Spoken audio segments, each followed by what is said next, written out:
नमस्कार, मैं धर्मेंद्र कुमार, प्रवक्ता रचना शिक्षक प्रशिक्षण केंद्र जौनपुर। आज हम चर्चा करेंगे D.Ed SC ID and HI। ठीक है, सेमेस्टर 4th। यह क्या है? कॉमन पेपर है, मतलब HI के लिए और MR दोनों के लिए यह कॉमन पेपर है। थियरी पेपर नंबर है 11। पेपर का नाम है inclusive education for children with disabilities. ठीक है, डिसेबिलिटीज तो दिव्यांगजन बच्चों के लिए समावेशी शिक्षा। ठीक, यूनिट फर्स्ट यूनिट में जो है वह है इंट्रोडक्शन टू इंक्लूसिव एजुकेशन, अर्थात समावेशी शिक्षा का परिचय क्या है। अब फर्स्ट यूनिट की आज हम जो चर्चा करेंगे सब यूनिट 1.4। ठीक, 1.4, क्योंकि इसके पहले आप लोग को 1.1, 1.2, 1.3 पढ़ा दिया गया है और आज जो चर्चा करेंगे 1.3 सॉरी 1.4।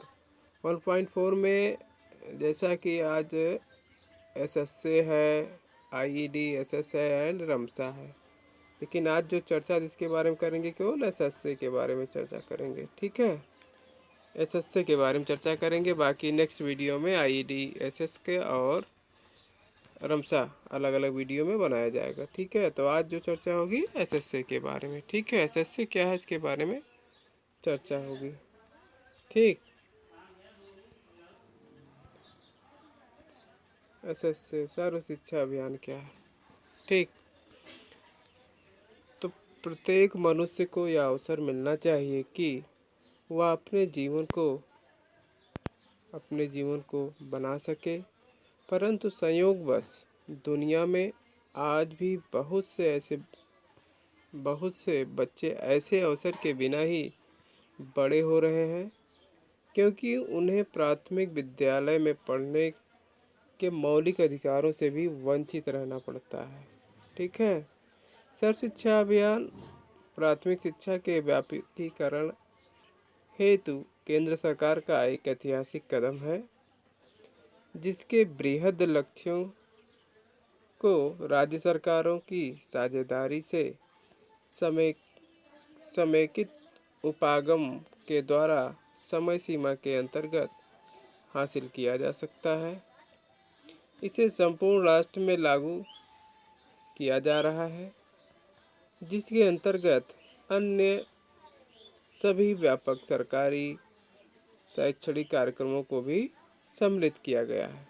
ठीक है, सर्व शिक्षा अभियान का यह दावा रहा है कि वह 2010 तक, कब तक? 2010 तक 6 से 14 वर्ष आयु वर्ग के तक के सभी बच्चों को उपयोगी एवं गुणवत्तापरक शिक्षा प्रदान करते हुए देश में प्रारंभिक शिक्षा के चेहरे को बदल दिया जाएगा। ठीक है,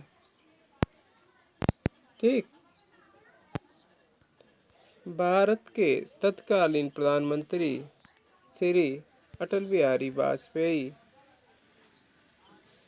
सर्व शिक्षा अभियान योजना के प्रणेता रहे हैं, जिसका उद्देश्य नामांकन, अवधारण तथा शिक्षा की गुणवत्ता को सुधारना है, जिससे बच्चे उपयुक्त श्रेणी स्तर की शिक्षा प्राप्त कर सकें। इसका उद्देश्य लैंगिक असमानता को समाप्त करना तथा विभिन्न सामाजिक वर्गों के बीच के अंतर को कम करना भी है। ठीक है, सर्व शिक्षा अभियान को वर्ष 1998 में राज्य शिक्षा मंत्रियों के सम्मेलन में दी गई संस्तुतियों के उपरांत 2001 में प्रारंभ किया गया। कब प्रारंभ किया गया? 2001 में।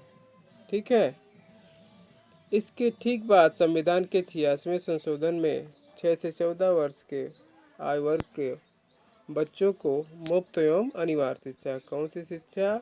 मुफ्त एवं अनिवार्य शिक्षा का मौलिक अधिकार प्रदान किया गया। ठीक है। तथा मुफ्त एवं अनिवार्य शिक्षा के प्रावधान संबंधी बच्चों के मुफ्त एवं अनिवार्य शिक्षा के अधिकार अधिनियम को पास करने में देश की संसद को कितना वर्ष लग गया? 7 वर्ष लग गया। कितना वर्ष लग गया? 7 वर्ष लग गया। ठीक है। इस कार्यक्रम में उन क्षेत्रों में नए विद्यालयों खोलने की आवश्यकता बताई है जहां विद्यालय की सुविधा नहीं है तथा अतिरिक्त शिक्षण कक्षों, शौचालयों, पेयजल की सुविधा, रखरखाव, अनुदान एवं विद्यालय सुधार अनुदान के द्वारा उपलब्ध विद्यालय संरचना को सुदृढ़ करने की आवश्यकता व्यक्त की गई है। ठीक है। जिसे विद्यालय में पर्याप्त शिक्षक नहीं है वहाँ अतिरिक्त शिक्षक प्रदान किए जाएंगे। विद्यालय के उपलब्ध शिक्षकों की क्षमता को बढ़ाने हेतु व्यापक प्रशिक्षण एवं शिक्षण अधिगम सामग्री के विकास हेतु अनुदान प्रदान किया जाएगा। ठीक है।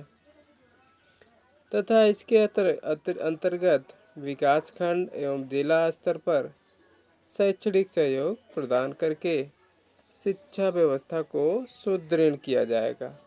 ठीक है। इसके साथ ही सर्व शिक्षा अभियान में लड़कियों की शिक्षा एवं विशेष आवश्यकता वाले बच्चों पर भी विशेष ध्यान दिया जाएगा। किनको विशेष ध्यान दिया जाएगा? लड़कियों की शिक्षा पर। ठीक है। लड़कियों की शिक्षा पर भी विशेष ध्यान दिया जाएगा। ठीक है। इसके अंतर्गत कुछ नारा भी दिया गया था। क्या नारा है? वह है पढ़े भारत और बढ़े भारत। ठीक है। पढ़े भारत और बढ़े भारत सर्व शिक्षा अभियान का राष्ट्रव्यापी स्तर का सह कार्यक्रम है जो बच्चे प्रारंभिक शिक्षा के तहत पढ़ने में असफल होते हैं, वे अन्य विषयों में भी पिछड़ापन प्रदर्शित करते हैं। इस कार्यक्रम का प्रारूप इस प्रकार तैयार किया गया है जिससे कक्षा एवं 1 एवं 2 के छात्रों में पठन, लेखन एवं अंकगणित कार्यक्रम में गूढ़ विकास हो सके। कौन कौन सा विकास हो सके? पठन, लेखन एवं अंकगणित कार्यक्रम के क्या हो सके? गूढ़ विकास हो सके। ठीक है। ये हो गया सर्व शिक्षा के बारे में कुछ चर्चा हो गई। अब इसके बाद है कि सर्व शिक्षा अभियान की संगठनात्मक संरचना अर्थात इस SSA का सेटअप करने के लिए क्या किया गया था? इसके अंतर्गत कौन कौन से लोग शामिल हुए थे? ठीक है। तो आइए इसके बारे में चर्चा करते हैं। इस योजना के सफल क्रियान्वयन के लिए राष्ट्रीय से जिला स्तर तक विभिन्न स्तरों पर संगठनात्मक संरचना तैयार की गई है।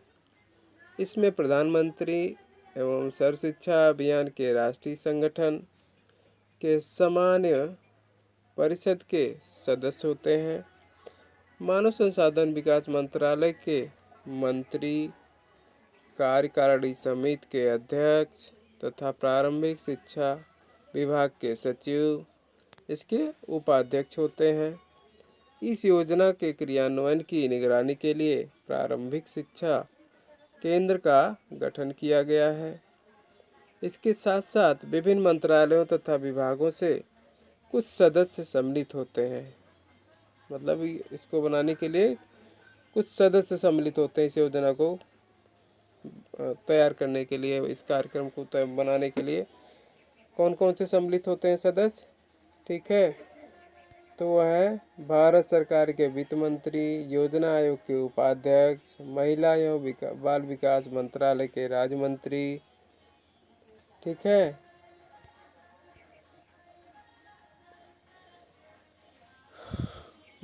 सामाजिक न्याय अधिकारिता मंत्रालय के राज्य मंत्री। 6 वरिष्ठ राजनीतिक नेता, 3 सदस्य संसद, 6 राज्यों के शिक्षा मंत्री, शिक्षक संघों के 6 प्रतिनिधि, 5 शिक्षा विशेषज्ञ, 6 स्वयंसेवी संगठनों के विशेषज्ञ, 6 महिला संगठनों के पदाधिकारी, अनुसूचित जात अबलिक जनजाति के साथ कार्य करने वाले 3 व्यक्ति, 7 सेवानिवृत्त सदस्य, प्रारंभिक शिक्षा एवं साक्षरता सचिव, राष्ट्रीय साक्षरता मिशन के महानिदेशक, निदेशक नीपा, अर्थात नीपा का तात्पर्य क्या, इसका फुल फॉर्म यहाँ बताया जा रहा है, national institute for educational planning and administration. ठीक है, क्या है, national institute of educational planning and administration. ठीक है, निदेशक किसके, एनसीईआरटी, नेशनल, जिसको हम क्या बोलते हैं, national council of educational research and training. ठीक है, अध्यक्ष एनसीटी अर्थात national council for teacher education. ठीक है, और कौन कौन शामिल है, तथा महानिदेशक CSIR अर्थात council of scientific and industrial research. ठीक है, संयुक्त सचिव प्रारंभिक शिक्षा, राष्ट्रीय संगठन के सदस्य सचिव के रूप में कार्य करते हैं, अर्थात इसके अंतर्गत उपयुक्त जो बताया गया ये सारे कितने क्या है, इस संरचना को, इस SSC योजना को तैयार करने के लिए सारे सदस्य सम्मिलित किए गए हैं। ठीक है, अब इसके बाद हम चर्चा करेंगे कि सर्व शिक्षा अभियान के लक्ष्य एवं उद्देश्य क्या है। ठीक है, सर्व शिक्षा अभियान के लक्ष्य एवं उद्देश्य क्या है। सभी प्रकार की मौलिक शिक्षा हासिल करने के लिए सर्व शिक्षा अभियान की व्यापक उद्देश्यों के साथ प्रारंभ किया गया। इसका एक दूसरा लक्ष्य विद्यालयों के प्रबंधन में समुदाय की सक्रिय सहभागिता से सामाजिक, क्षेत्रीय एवं लैंगिक असमानताओं को दूर करना है। सर्व शिक्षा अभियान के लक्ष्यों को हासिल करने के कुछ मुख्य उद्देश्य निम्नलिखित हैं। कौन कौन से उद्देश्य हैं उसके बारे में हम चर्चा करेंगे। पहला उद्देश्य है वर्ष 2003 तक विद्यालय अनिवार्य शिक्षा केंद्र तथा वैकल्पिक विद्यालय के द्वारा सभी बच्चे विद्यालय शिविर में होंगे। क्या कहा गया है, 2003 तक विद्यालय अनिवार्य शिक्षा केंद्र तथा वैकल्पिक विद्यालय के द्वारा सभी बच्चे विद्यालय शिविर में होंगे। दूसरा पॉइंट है सभी बच्चे वर्ष 2007 तक 5 वर्ष की प्राथमिक शिक्षा पूरी कर लेंगे। कब करेंगे, 2007 तक। ठीक है, नेक्स्ट जो है वह है सभी बच्चे वर्ष 2010 तक कितने, 8 वर्ष की प्रारंभिक शिक्षा को पूरी कर लेंगे। ठीक, नेक्स्ट जो है उद्देश्य वह है जीवन के लिए शिक्षा पर बल देते हुए संतोषजनक गुणवत्तापूर्वक प्रारंभिक शिक्षा पर केंद्रित रहना। ठीक है, नेक्स्ट है वर्ष 2007 तक प्राथमिक स्तर पर तथा 2010 तक प्रारंभिक स्तर पर सभी लैंगिक एवं सामाजिक श्रेणी